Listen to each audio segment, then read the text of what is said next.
어느 교회에 가난하게 사시는 여자 교우 한 분이 어느 날 목사님을 찾아왔습니다. 그분은 신앙생활 하신 지 얼마 되지 않는 초신자에 가깝습니다. 이유는 중병에 걸린 자신의 외아들을 고쳐달라고 간절히 구하셨습니다. 목사님 부탁합니다. 제 아들이 병이 낫도록 기도해 주시기 바랍니다. 목사님이 말씀합니다. 내가 정성을 다해서 시간을 정하고 당신의 아들의 병이 낫기를 위해서 기도하겠습니다. 그러자 이분이 고마운 마음으로 이렇게 목사님에게 약속합니다. 목사님, 기도에 응답이 있어서 제 아들의 병이 낫는다면 제가 가장 소중히 여기는 보석 반지를 교회에 바치겠습니다. 어쨌든 목사님은 시간마다 하나님 앞에 간절히 그 아들을 위해서 기도했습니다. 얼마 후에 이 여인이 다시 목사님을 찾아왔습니다. 그리고 자신이 소중히 여기는 그 보석 반지를 내놓는 겁니다. 목사님 반가운 마음으로 말합니다. 드디어 아들이 병에서 나았군요. 그러자 여인이 조용히 대답하기를, 아니에요, 제 아들은 죽었습니다. 목사님께서 의아해하면서 다시 물었습니다. 그런데 어째서 이 반지를 가지고 오셨습니까? 병이 나으면 드린다고 그랬으니까 내 아들이 죽었는데. 그러자 이 여인이 이렇게 말합니다. 목사님, 여기에는 큰 은혜가 있었습니다. 제 아들은 제 속을 많이 썩였습니다. 외아들로 자라면서 말도 듣지 않고 방탕하고 많은 죄를 지었습니다. 제 마음을 얼마나 아프게 했는지 모릅니다. 그러다가 덜컥 병이 들었지요.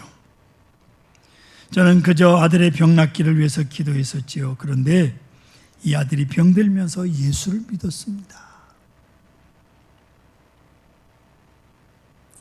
그리고 착하고 좋은 아들이 되었고 결국 하나님의 자녀로서 세상을 떠났습니다. 저는 그리스도인으로서 하나님 앞으로 간 아들에 대하여 너무나도 감사합니다. 그래서 약속대로 보석 반지를 하나님께 바치는 것입니다. 성도 여러분, 무엇이 은혜입니까? 여러분이 깨닫는 은혜의 의미란 어떤 것입니까? 세상을 보는 세계관이요, 크게 세 가지로 정리해 나눌 수 있습니다. 첫째는 자연으로 세계관을 이해하는 겁니다. 자연으로. 그러니까 모든 것이 자연에서 자연으로 돌아간다. 이건 창조주를 부인하는 겁니다. 거기에는 목적도 깊은 의미도 전혀 없습니다. 다만 우주의 원리가 있을 뿐입니다. 두 번째로는 율법적 관계로 그저 세계관을 보는 겁니다. 하나님을 인정합니다. 그런데 그 관계가 율법적으로 이어지는 거예요. 하나님의 법, 그 안에 사는 인간, 그게 율법적 관계입니다. 인간은 하나님의 법을 떠나면 죄를 범하게 되고요, 심판을 받게 되고, 때로는 하나님의 법을 지켜서 보상을 받게 된다는 그런 생각이죠. 그래서 보상 심리와 저주 의식이 함께 작용하는 겁니다. 율법을 이루지 못하는 것에 대한 절망, 다소 이루었다라는 것에 대한 교만, 이렇게 엇갈리면서 하나님의 진노 앞에 짓눌려 살아가는 사람, 저주와 절망 속에 혹은 공포 속에 살아가는 사람들을 가리켜서 율법적 관계에서 세상을 보는 그런 사람들이 있습니다. 양심의 가책과 두려움에서 도저히 벗어날 수 없는 인간으로 살아가는 거죠. 세 번째로는 은총적 세계관 속에 살아가는 사람들이 있습니다. 모든 것을 은혜로 이해하는 겁니다. 율법도 은혜예요. 그러니까 주신 모든 것이 다 은혜다, 이렇게 생각을 하며 삽니다. 여러분, 저는 성대 수술을 서강께 와서 2번 한 사람입니다. 그래서 지금 목소리가 이렇게 좀 갈라지는 소리가 나서 참 여러분들한테 미안한데요. 아마 은퇴하고 나면 목소리도 깨끗해질 겁니다. 설교 안 하니까 찬송도 안 하고 조그맣게 할 거 아니에요. 제가 뒤에서 예배 드리면서 크게 목이 터져라 안 할 거 아니에요? 그러지만 이게 다 하나님의 은혜로 지금까지 살아가는 겁니다. 성도 여러분, 부모와 자식 관계를 한번 정리해 보십시다. 자식이 뭐 심부름했다고 심부름값 달라고 그리고 뭐 청소 좀 했다고 돈 달라고. 그런데 부모님은 어떻습니까? 먹이고 재우고 학교 보내고 다 공짜잖아요. 여기 어떻게 율법적 관계가 통합니까? 여기 어떻게 보상이 통하는 것입니까? 전부가 하나에서 100까지 다 은혜가 아닐 수가 없습니다. 그런데 인간이 이걸 모르고 사는 거예요. 내가 뭘 좀 잘했다고 칭찬받는다고 정말 내가 잘해서 칭찬받는 것입니까? 내가 뭘 좀 잘못해서 꾸중 듣는다고 내가 지금 심판받는 겁니까? 잘못할 수 있죠, 자식이. 그러면 그냥 꿀밤 한 대 맞으면 끝나는 겁니다. 은혜로 이해하여야 한다는 것을 우리가 분명히 깨달아야 됩니다. 그리고 그 받은 은혜로 모든 것을 볼 줄 알고 은혜를 이해하고 은혜로 해석하고 은혜로 받아들이는 그런 세계관, 바로 그 은혜에 의해서 살아가는 것이 하나님의 사람된 자의 모습이요, 하나님의 자녀된 세계관이 은혜로 사는 사람의 삶의 모습입니다. 오스카 와일드라고 하는 사람이 쓴 우화적 단편이 하나 있는데요, 이것은 어디까지나 오스카 와일드가 상상으로 쓴 겁니다. 예수님께서 많은 사람의 병을 고치시고 은혜를 베푸셨습니다. 그래서 어느 날 하루는 그들이 어떻게 사는지 몸소 방문을 하십니다. 자기가 고쳤던 사람들 찾아가요.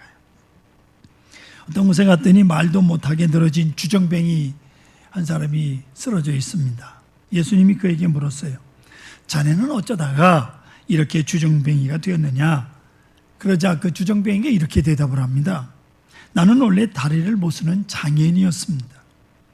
그때는 손만 내밀면 얻어먹을 수 있고 구걸을 하는 거죠. 거지로.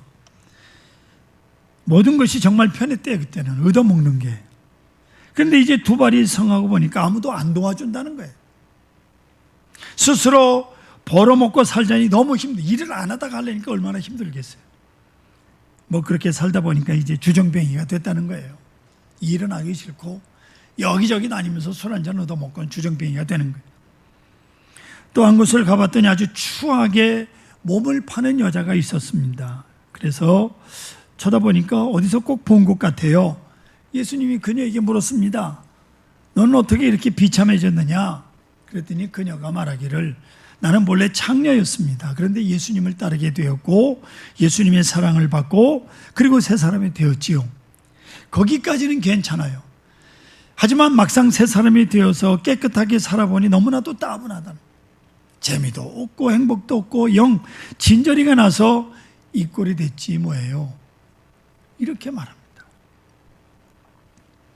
또 예수님께서 다른 곳을 가봤더니 불량배 한 사람이, 요새 말로 말하면 만나는 사람마다 그냥 치고받고 욕하고 아주 못된 깡패가 한 사람이 있었습니다. 예수님이 그에게 물었습니다. 자네는 어떠다가 이렇게 됐느냐고. 그러자 그는 말하길 나는 본래 시각 장애인이었습니다. 그런데 주님께서 제 눈을 뜨게 해주셨죠. 그때는 너무도 감사했습니다. 보지 못했던 세상. 여러분, 백내장 수술하신 분들 침침하던 얼굴이 얼마나 눈이 환하고 머리카락이 다 보이고 얼마나 깨끗. 그 마찬가지죠. 시각장애인이 봤으니 세상을 보니 얼마나 좋겠어요. 하지만 막상 눈을 뜨고 보니 세상이 어떻게나 더러운지 몰라요. 못된 놈들도 많고 부조리한 것도 많고 내 신경을 건드리고 화나게 하는 일이 너무 많습니다. 그래 어쩌다 보니 그만 깡패가 됐다는 거예요. 성도 여러분, 어떻게 생각하십니까? 내가 눈을 떴다고 해서 그 감격으로 평생 살아갈 수 있는 것입니까?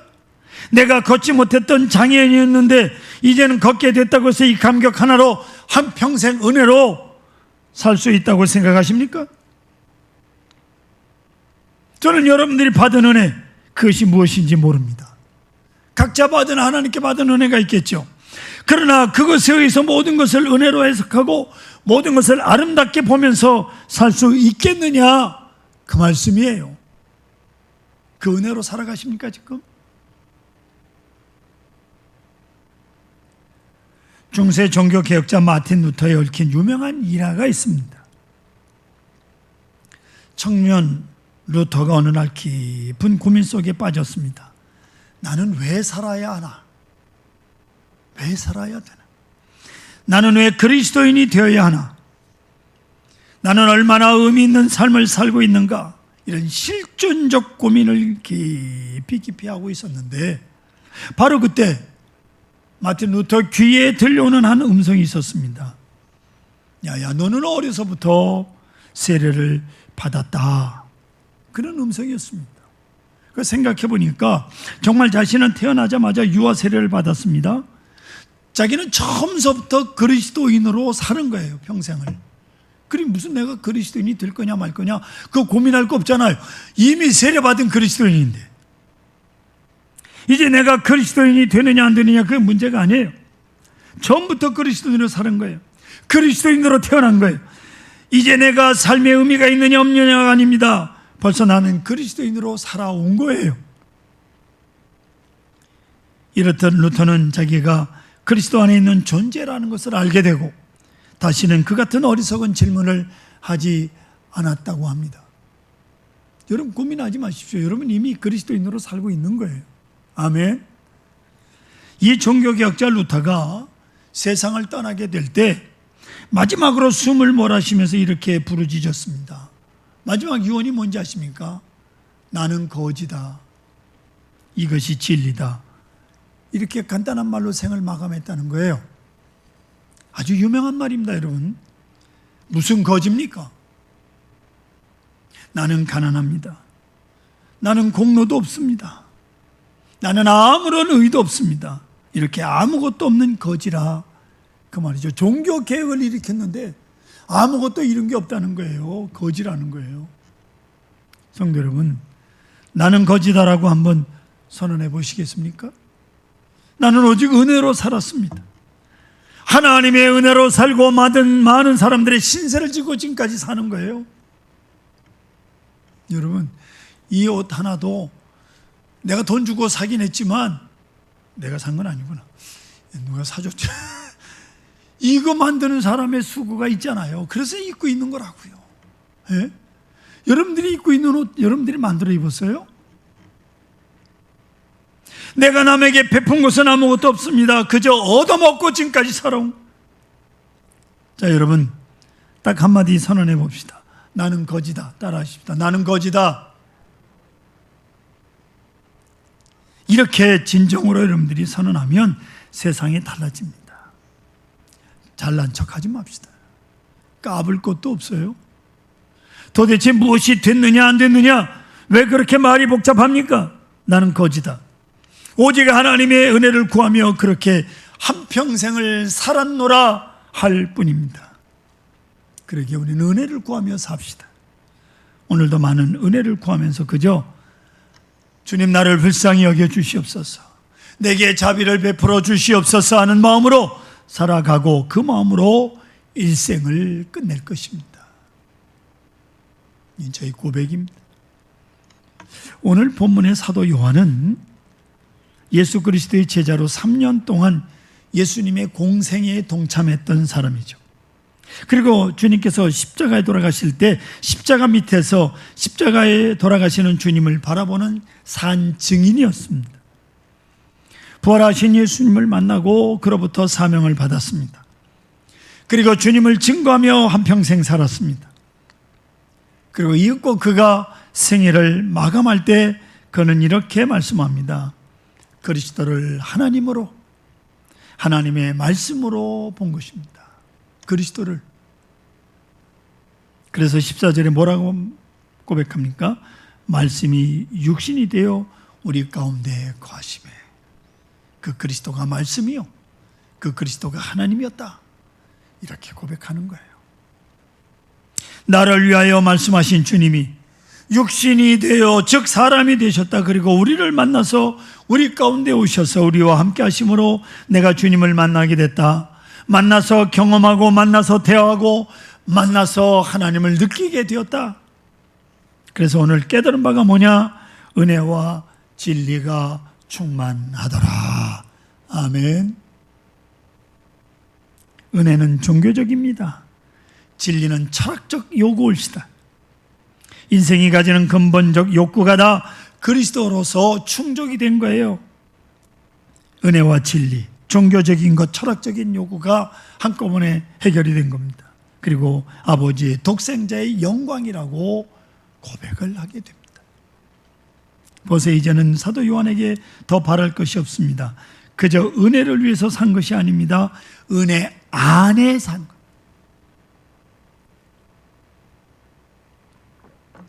은혜를 구하며 산 것이 아니라 이미 은혜 안에 깊이 존재하는 자신을 발견하면서 사는.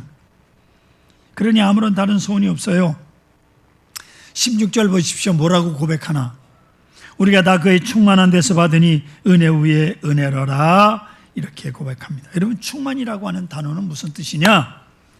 모든 것이 다 채워졌다는 거예요. 공간적인 의미도 그렇고 내용적인 의미도 그렇고 시간적 의미도 다 이미 채워졌다라고 하는 거예요.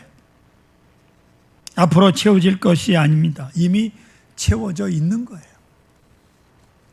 그리스도를 만나고 그리스도와 함께함으로써 모든 것이 다 채워지고 말았다. 그리고 오늘을 사는 거예요.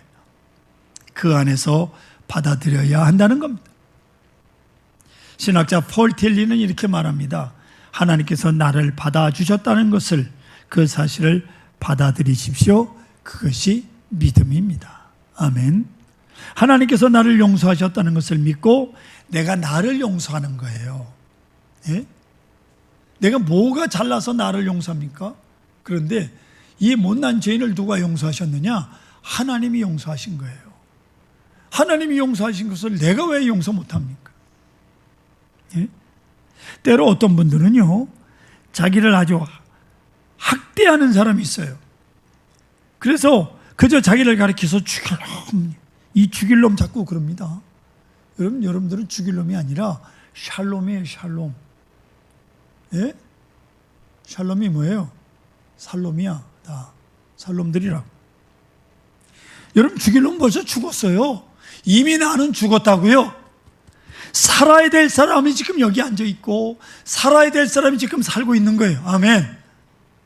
그거 잊지 말아야 합니다. 하나님께서 용서하신 자를 내가 용서하고 하나님께서 나를 사랑하셨기에 나 또한 나를 사랑해야 되는 거예요. 하나님이 나를 사랑했는데 왜 내가 나를 죽일 놈이라고 그러냐고요.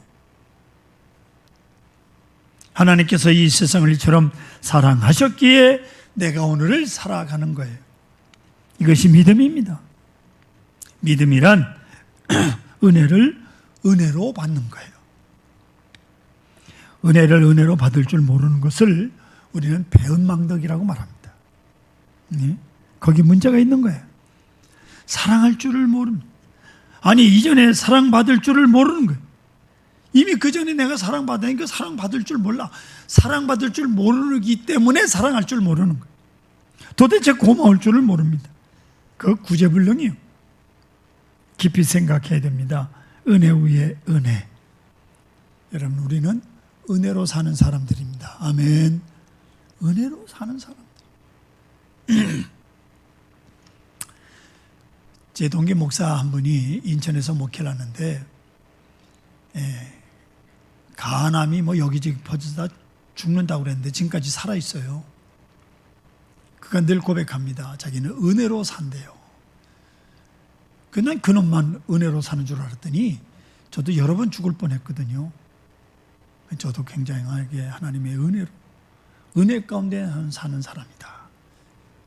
오늘 설교 제목이 제 자신을 지금 고백하고 있는 겁니다. 자, 다시 한번 은혜 위에 은혜란 무엇인가? 아주 깊은 의미가 있는데요. 헬라 원문으로 보면 카린 안티 카리토스라는 말입니다. 여기서 말하는 안티라고 하는 말은 영어로 instead of라는 말입니다. 대신한다는 뜻이에요. 직역하면 은혜를 대신하는 것도 은혜다, 그런 말이에요. 은혜를 대신해봐야 그게 은혜인 거예요. 예? 그 깊은 뜻은 뭐냐? 절대적 은혜라고 하는 말입니다. 다시 말해서 은혜 아닌 것이 없는 은혜, 은혜 아닌 모든 것을 물리치는 은혜, 은혜의 최종적 승리를 은혜 위에 은혜라고 말하는 거예요. 모든 것으로 은혜 되게 하신 은혜, 그것이 은혜 위에 은혜올시다. 이것이 생명력 있는 말씀이죠. 이 은혜를 아는 자에게는 모든 게 다 은혜인 거예요. 다 은혜입니다. 가지고 못 가지고, 건강하고 병들고가 문제가 아닙니다. 이 절대적인 은혜를 알고 그것을 소유한 자는요, 부러울 것이 없어요. 이 세상에 뭐가 부럽습니까? 하나님의 은혜로 사는데. 다른 사람 나를 부러워해도 나는 다른 사람을 부러워하지 않습니다. 만약 여러분들 아직도 부러워하는 사람이 있다면 은혜 위에 은혜로 사는 사람이 아닙니다. 내게는 다시 더 바랄 소원이 없습니다. 이대로 만족합니다. 이것이 은혜예요. 모든 것을 은혜로 보는 겁니다. 아멘. 아멘이죠. 생각해 보세요. 병드신 분들, 몸이 아픈 분들은요, 병만 나오면 아무런 소원이 없다고 그래요. 예? 어떤 분은요, 병원에 계시면서 목사님 한 번만이라도 교회 나가 예배드리고 죽었으면 소원이 없겠다고까지 말하는 분도 있어요.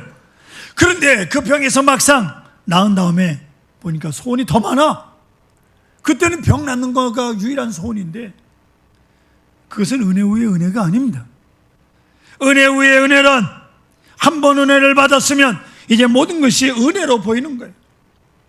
새소리도 아름답고 꽃도 아름답고 세상도 아름답습니다. 모든 것들이 아름답게 보이는 것, 이것이 은혜 위에 은혜이며 이것이 그리스도인의 모습이에요. 할렐루야.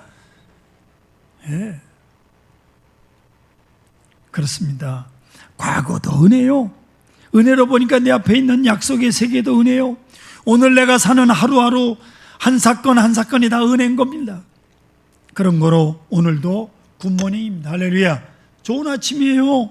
오늘도 감사한 거예요. 오늘도 여러분들 반갑습니다. 이것이 은혜 위에 은혜로 사는 사람들의 모습인 거예요. 할렐루야. 예. 미국도 아파트가 무너집니다. 예? 한국만 무너지는 게 아니고 다 은혜인 거예요. 어떤 아버지가 초등학교 학생을 데리고 뭐 급하게 어디를 가야 되는지, 초등학교 예배 드리는데 드려야 되는데 그렇지 못하고 교회 나와서 어른들 예배를 아버지와 함께 초등학생이 드렸어요. 가뜩이나 어려운 설교를 알아듣기가 힘들고 이해하지 못하는데, 그날따라 목사님 설교가 아주 철학적이어서 어른들도 열심히 정신을 차리고 들어도 잘 모르는 내용인 거예요. 제가 가끔 철학적 설교를 합니다. 여러분들 못 알아들어도 괜찮습니다. 속으로 목사님 참 유식하구나 그러면 됩니다. 그러라고 제가 철학적 설교를 가끔 하는 거예요. 유식도 하지 않지만, 실력은 없지만 일부러 그러는 거예요. 여러분, 아무튼 아버지가 힘들게 그 철학적 설교를 들으면서 예배에 참석하고 있습니다.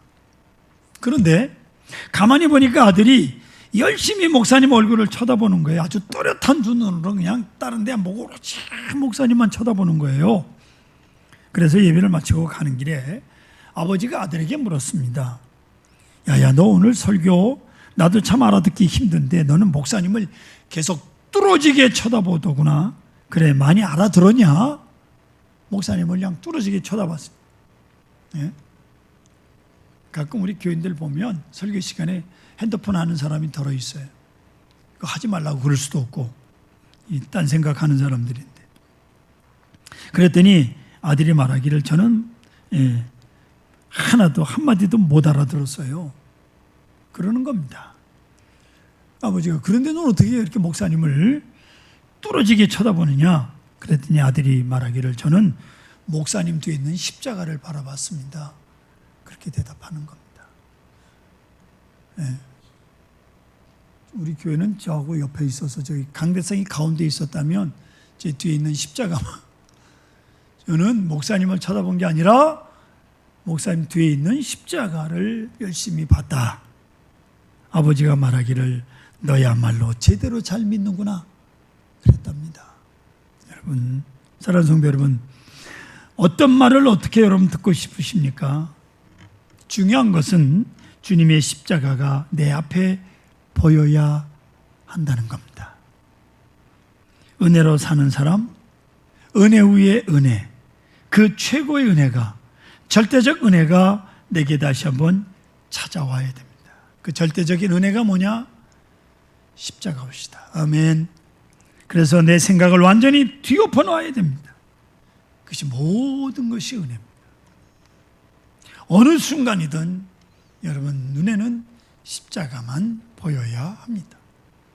교인을 볼 때도, 여러분 가정에서 아직 교회 안 나오는 남편이나 자녀나 부모를 볼 때도 그분 뒤에 있는 십자가를 보십시오.